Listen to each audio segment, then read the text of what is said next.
So here we are once again, boys and girls, and we got ourselves another rag to riches story. So let's start off over here. So Mr. Ted sends me this Sweet 16. He calls me. This is like forever ago. And I'm not going to lie to anybody. I have not wanted to do this build because I knew how much time it was going to take and I knew what was going to need to happen to make this work. He calls me and he says to me, "Hey, BBI, I got a Sweet 16 that just needs some freshening up."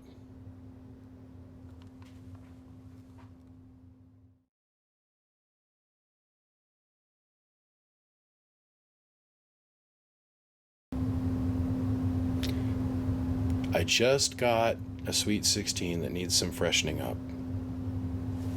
And I said to him on the phone, "Okay, send it on up, man. I'll take a look at it." So it gets here, and I pop the tin. I'm like, Ted, what the hell, man? And he goes, "Well, it just needs some freshening up."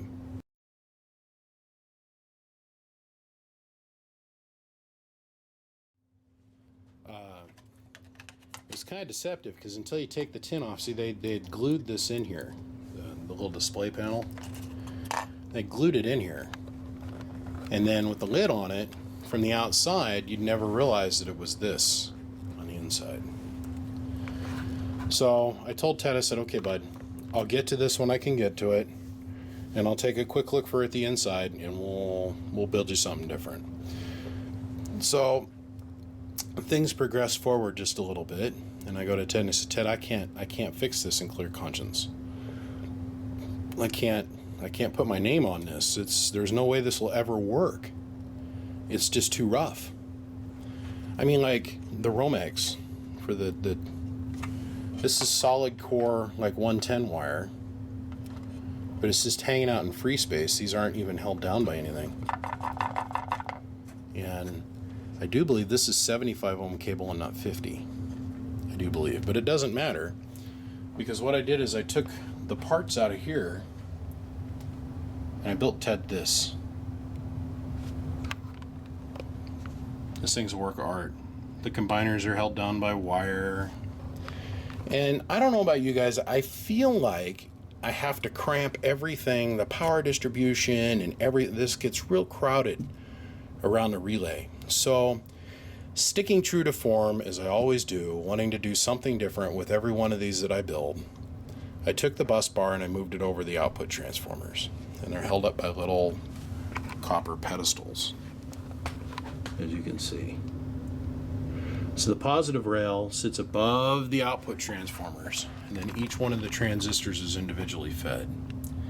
Now, one of the few things that I took from here was the output transformers and the transistors. I had to add this output transformer because the one that came with it was over here in the driver's section. When I pulled it out, the transformer broke in my hand.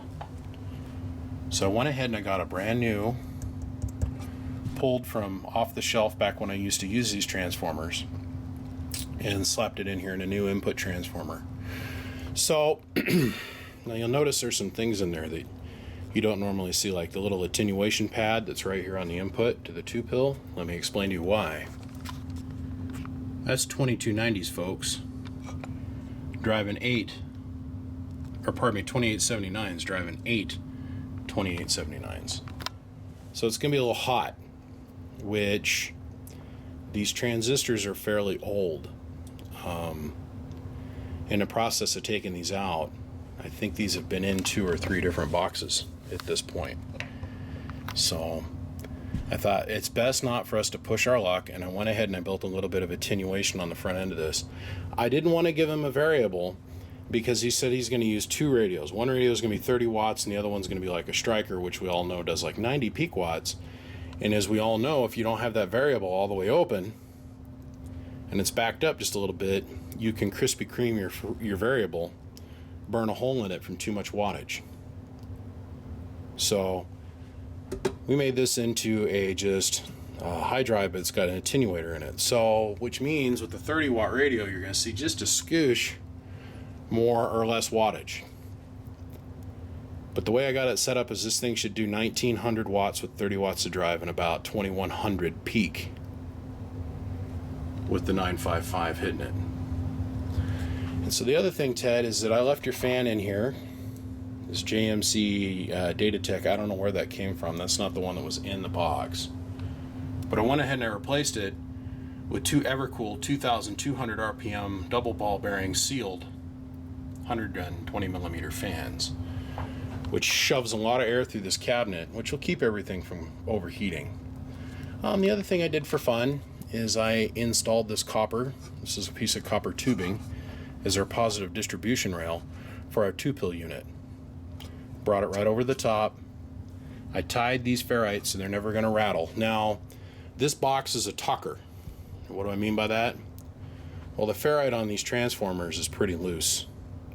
And so as we modulate it, you'll hear these transformers and they're going zzz, zzz, zzz, zzz, zzz. Nothing I can do about that. Like I said, I had to reuse some parts from over here to make this happen over here. But all in all, this thing's about a 75% new box. All brand new pill strips, all brand new input-output combiners and splitters, circuitry, brand new relay. Here's your old relay. And this, I don't even know how to describe that keying circuit. That doesn't make any sense to me. And then this whole mess behind it. I just abandoned all that technology. Leave it alone. We came over here and we gave you a good one. Now, Ted, you also mentioned to me that your remote plug, that's right here, is wired up for a Fat Boy. So I wired that to Fat Boy standard, which the tip is hot. So you take the tip and the inner conductor of the stereo jack and touch them together. Not the shield. There's two conductors and touch them together. Bloop, box will come on. The straight up Class C amplifier, on off, no sideband delay, no sideband bias. I was just having a discussion with a guy on the phone, and I was like, yeah, there's a guy out there right now that's putting sideband switches on stuff, but he's not changing the bias in the box whatsoever. So the other thing, Ted, is I put big, long, copious power leads on it for you, and I notice you've got this Anderson connector. So when I get with you before I ship this thing in the next day or so, I'll make sure that if that Anderson connector needs to come off, we can put it on here and I'll provide you with a solid, a fixed installation for the ground wire setup. So on that note, let's get on to the testing. Give me just a second. Okay, Mr. Ted. Here's your 2x8 in its final form. We use the low profile fan covers for you, which these are load rated so you can put weight on these. And I'm really liking these. I think I'm going to end up sticking with these a lot. Really, really like these. All right, so let's run around the band real quick. Let's talk a minute about what we're going to use as our units of measure. We're going to use a 1,000 watt slug with the 2x multiplier on, because this thing is going to peg it if it's on a 1,000 watt slug in the corner. 1,000 watt slug in average, 5 watt slug in reverse, back from the bird, 10,000 watt dummy load. We're going to use a 2950 with a 5 watt slug between the 2950 and, of course, the 2x8. And then we're going to jump over real quick, and I'm going to show you running on a Striker 955 with a 5 watt slug between the 955 and the 2x8. It's simple stuff. So before we turn the amp on, let me key down with the 2950. Hello, hello, hello, hello, hello. Hello, hello, hello, hello. Hello, hello, hello. That's our pass-through tune. So less than 1/10 of 1 watt of reflect. And that's coming down, going through the coax, going in the amplifier, coming out, going through all these, and then down to the dummy load. The reason that's important is if you have a high pass-through tune, that means either you've got a problem in your relay or the circuitry is so far out of tune on the inside that the RF can't smoothly go through the amplifier and into the dummy load. Well, it's really not that big of a deal if you think about it from the radio's point of view, because if you got like a watt worth of reflect, it's not that big of a deal. But it makes a big difference in how well you're able to hear. Think about the milliwatts worth of signal coming in from your antenna. That's a dummy load, but we'll say from the antenna.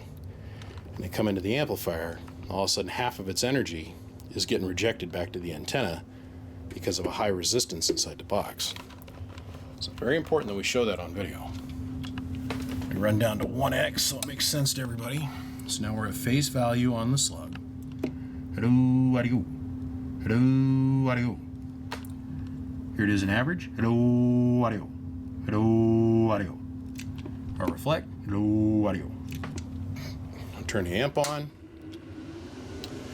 That PEP meter is going to go in the corner. Here's our average watts. Hello, audio, audio. Now reflect back from the dummy line. Hello, hello, hello, hello. Let's go over here. We're going to click that up to 2x. So now full deflection on that's going to be 2,000 watts. All the way over there on the 100 of the scale. Hello, audio. Hello, audio. About 1950 and some change. Here's our input tune. Hello, hello, hello, hello, hello, hello. Hello, hello, hello, hello, hello, hello, hello. Pretty cool, huh? No big deal. Everything's set up right. It's going to run this way. Hello, audio, hello, hello, hello, hello. About 160 watt or 160 amps. Hello, audio, audio. Okay, Ted. So now, what we're going to do, buddy, is we are going to disconnect that. We're going to hook up our 955. Ah! It was so much fun trying to do this one-handed. Turn 2950 off. Turn on the 955. Hello. Hello. So we're picking up 200 bird. Hello. No. Picked up 250 bird. That was 700 bird. Hello. Hello. Audio. And we picked up about 200 peak. Hello. We're hitting the stop peg on the bird meter. So now we're going to go down to 5x. Okay. Hello. Hello. Working just as advertised. Here's our input tune. Hello. Less than a half a watt. Hell, even the display on the radio was happy. Hello, audio. Hello, hello, hello, hello, hello, hello. Ted, I'm sorry about the other guy and all the shit he put you through with that other gobbled together box. I'm sorry it took me so long to where I'd have enough free time to work on this, but as you've seen, since you sent the amplifier here, and since I was actually able to get this done, there's been 180 something, I counted the other day, 180 something videos made that were for public consumption, and another 200 and something made while you've been waiting. Look, I'm busy, you guys. Ted, I hope you enjoy this, by the way, bud. Thank you for giving me the opportunity. I hope you really enjoyed this thing. It's going to talk its flipping ass off for you. Gentlemen, I'm busy. And when I mean I'm busy, I'm like retarded busy. I got more work here than I'd ever be able to know what to do with. So everybody's got to be patient. I get to everybody in the order to which they send things here. And I get to things in an order to which they were ordered in my book. Now, I've got 14 more to go. Not counting the 2 that are in process, the 48 pill and the 2x8 I'm currently working on. I got 14 more to go on my build Bible. If you're one of those 14, hang tough. You're coming, and you're going to be coming soon, because a lot of the boxes that are coming out are going to be little small ones, little 6 pills and 2 pills and MOSFET box, single pill MOSFET boxes, which are going to click out of here pretty quick. So things are going to get buttoned up over here pretty scooching fast. But on that note, I appreciate everybody coming by and checking out the video tonight. Appreciate y'all hanging out with me and seeing what I got going on. Mr. Ted, enjoy your brand new amplifier. Because compared to what it came up here looking like, that thing's new. Gentlemen, my name's BBI. Till the next time around, peace out. We'll see you on the next one, which is coming soon. BBI, gone.